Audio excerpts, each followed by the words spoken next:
try and take up too much of your time. We've got 15 minutes. I presented this at Black Hat Europe last year. So if you were along at Black Hat, you might have heard some of this material before. Otherwise, it's great to meet a lot of you for the first time. Thanks very much for coming along. Some friendly faces here. Very quickly, who am I? My name's Chris. I'm a senior solutions engineer at HackerOne. Previously, I was at Darktrace. Apologies for some of you who may know Darktrace and you may have had different experiences. I used to be a governmental consultant, so I was a security architect. I used to work in identity and access management.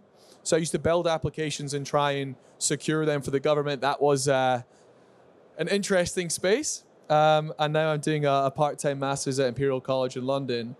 What am I talking to you about today? So about July last year, I started working with some colleagues on a strategy for customers who wanted to work with HackerOne for bug bounty. Now, we're known well for bug bounty. Bug bounty being the furthest stage along in the SDLC. How can we find bugs for any of our applications that are already released? We want people to be able to report vulnerabilities to us. Great. But how do we bring that forward? So HackerOne in 2020 started doing pen testing. People asked us to. They said, guys, we really love your model of working with hackers and finding bugs, but we need pen testing. So we built that out. We started releasing that. It went really well. And then in 2022, we acquired a company, Pull Request, who focused on a crowdsourced model for finding vulnerabilities in code in line with the standard pull request before a merge. So from this, we started to come up with this idea of, well, HackerOne has always been far on the right. How can we help customers in multiple different stages of the SDLC? So that's where this came to be. Another way of thinking about this is in terms of the DevSecOps loop. Again, bug bounty, it's always running for any application you've already built. You wouldn't use bug bounty for pre-release applications, but certainly it can cover everything following that release. Now, pen testing in an ideal world will always come before release, but as a lot of you will know, you're playing catch up a lot of the time. You need to be making sure you're getting compliance certifications throughout the year on all of your primary applications. So pen testing falls nicely in the middle. But at the very beginning, as soon as your teams have written code, as soon as you have code that can be evaluated, we can run a code security audit.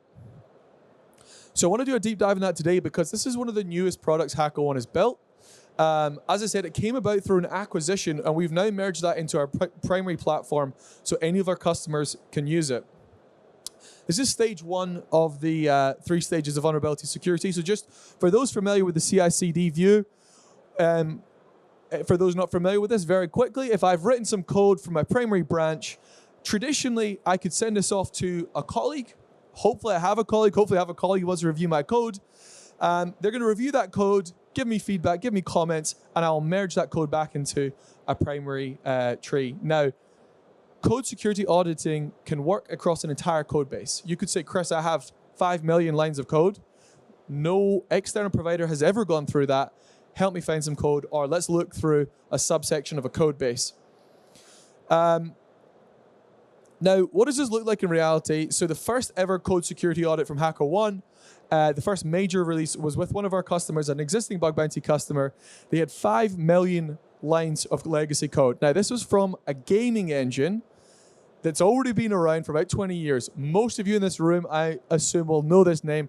Because we found so many bugs, they didn't want to publish it. In that 5 million lines of code, we found 7 reviewers from our community. So looking at the particular languages in their stack, let's find 7 experts to go through those code. In that, we found 80 vulnerabilities. Now, this software had been published and distributed globally. So this was obviously a lot of work for them, hence why it's still not been publicly released. 13 of those 80 vulnerabilities were high or severe criticality. Now, this was a tremendous find for them. One of the things as well, for those of you familiar about bug bounty, you can start thinking about, if I found 80 bugs from a time-bound exercise, how much would that cost me to pay out in bug bounty? And it becomes tremendously expensive. If you think the average critical vulnerability costs between $3,000 and $5,000 in payout fees, these numbers start to add up a lot.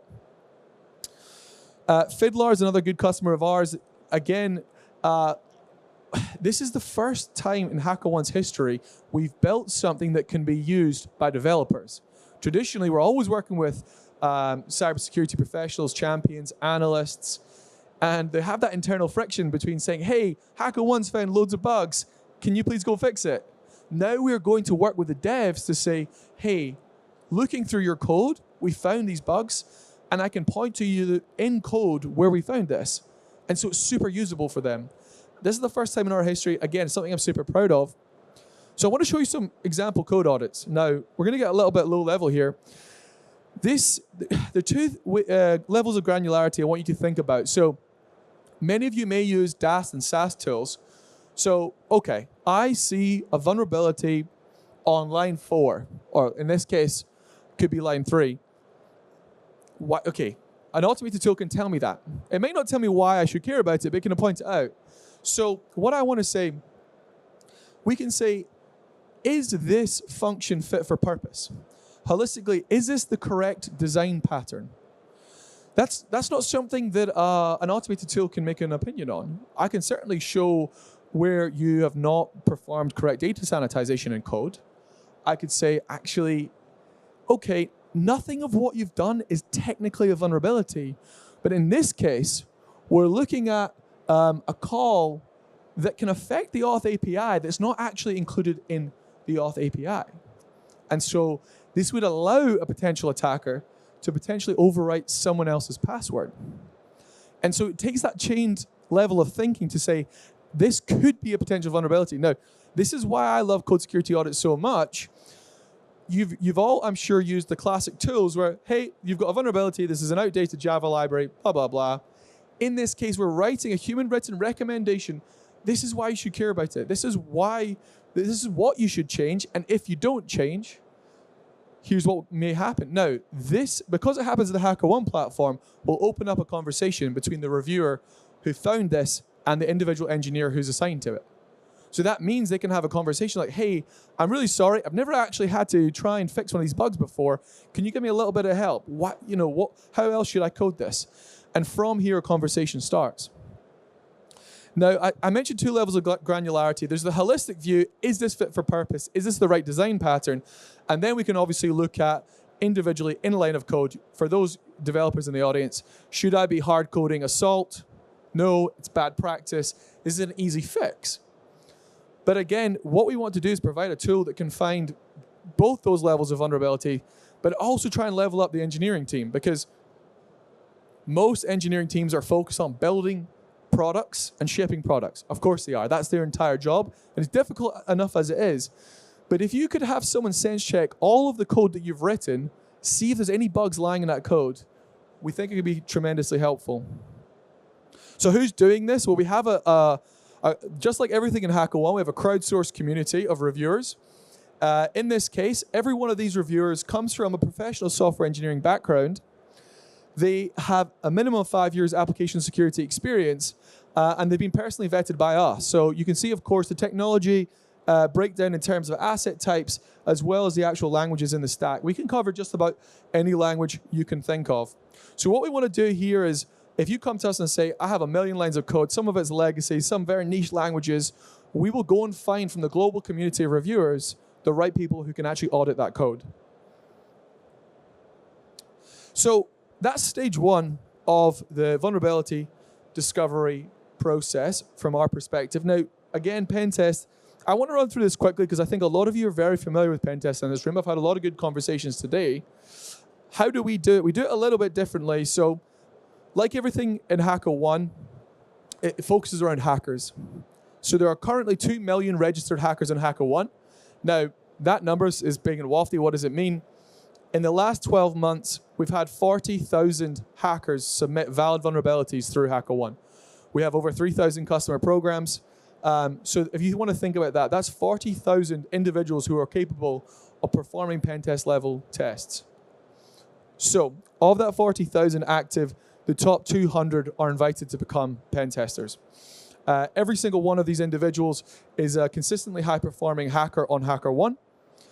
And most importantly, for a lot of our customers, they've gone through advanced vetting. So that means that you know exactly who you're working with. Now, HackerOne is open to everyone. But when it comes to gray box testing, potentially white box testing, giving any form of elevated privilege, you need to know who you're working with. And most importantly, the compliance regulators need to know who they're working with. So you only work with security vetted individuals who passed every check, so you know exactly who's getting access to your account. So what does pen testing as a service mean? It will get thrown around a lot. To me, as a service means on demand. I can launch at any time, given my desires with regards to organizational, launch times. So I want to be able to log on and say, I am rolling out an overhaul of my iOS application. I need this pen tested immediately. You can log into HackerOne, give us the information with regards to complexity of the asset, and we can launch that within a week. So for me, as a security architect, I used to work in the government space and say, hey, I had 2 approved providers. I don't know about yourself. It takes a lot of work getting a provider on board. And I say, I need a pen test. I'm launching a new product. They say, okay, great. We've got availability in 10 weeks. It's not super helpful, right? I think being able to launch at speed is something that sets us tremendously apart. Like most organizations, if you are trying to move quickly, we want to support that speed. So again, with everything in HackerOne, code security audit, bug bounty, but certainly pen test, when we find vulnerabilities, you will see them as soon as they are found. You'll be able to fix them as soon as they are found. These vulnerability reports will come into the platform. You'll be able to act on them. You'll see full remediation guidance. You will see steps to reproduce. You will see recommended follow-up. Now, on average, we find 13 vulnerabilities per pen test. I've spoken to a lot of people today who've said, we need to look for a pen test because I'm getting some form of automated hybrid pen testing that quite often finds nothing. HackerOne, everything we do revolves around results.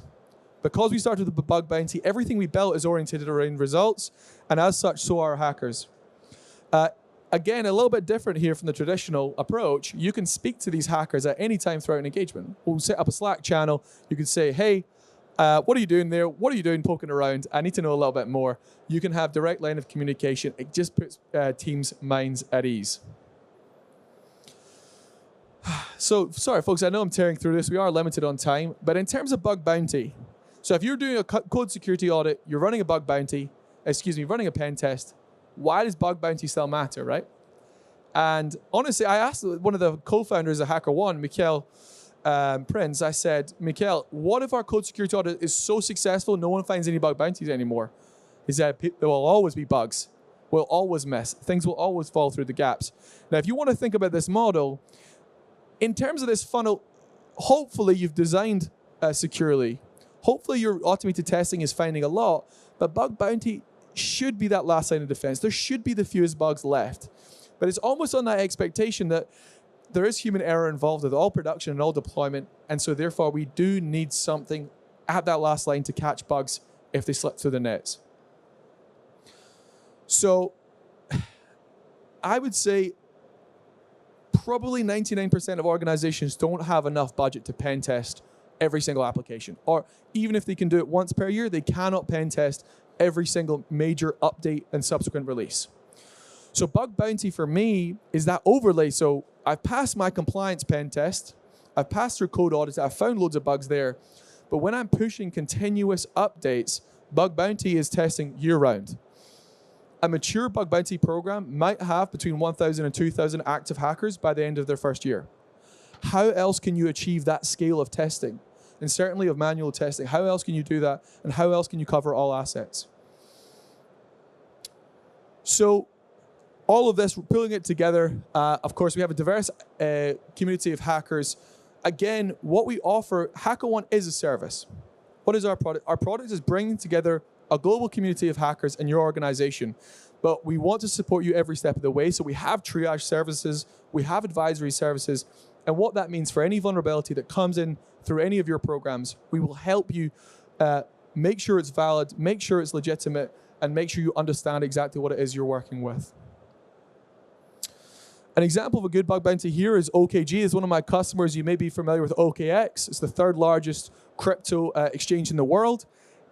these guys are extremely aggressive when it came to bug bounty. They said, bug bounty is so important to us because as crypto has community at the heart of everything it does, how else can we show the trust that we want to build globally other than providing a public bug bounty? Now, for me, this is possibly what the end state of crowdsourced security looks like.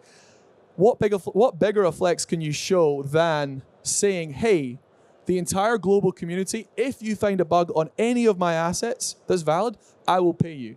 That's how confident they are in their ability of the security testing they've done, but moreover, that they have this safety net. They have a safety net for any bug on any asset. If it's valid, they will pay out. You can see some of the statistics there. The budget is not as much as you'd think it would be. But again, they've chosen to go through pen testing with HackerOne. They've chosen to run through the ropes. And this is what the final stage might look like. So just to summarize what we've covered, and I appreciate, thank you for staying with me. We've covered a lot in 15 minutes. Start with code security audit. Find bugs where they exist. Work with your engineering team. Help your engineering team fix bugs faster. It makes sense. Show them where the bugs persist in code. Then we all need to get compliance certified, or most of us do certainly, and as well as compliance, you want to guarantee coverage.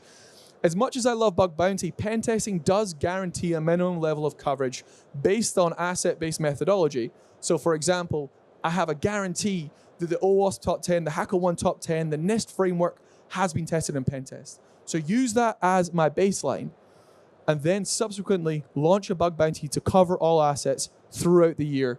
And I'd be remiss without saying, none of this is worth running unless we give ourselves time to remediate. As all of you know, it takes time to fix bugs. It takes time to work with teams. So I would never advocate for anyone launching a pen test until they've at least been able to go through the code security audit, fix the bugs, and similarly, not to launch a bug bounty program until we give our teams time enough to fix bugs that we found at a pen test. I want to show you just finally a customer journey that I work with. This was an actual chart from the launch of one of Europe's most, I unfortunately can't name names, one of Europe's most recently launched initial coin offerings. So it was a Swiss-based company. They have built their own blockchain. They had an initial coin offering, and they said, we are building something from scratch. What does good look like?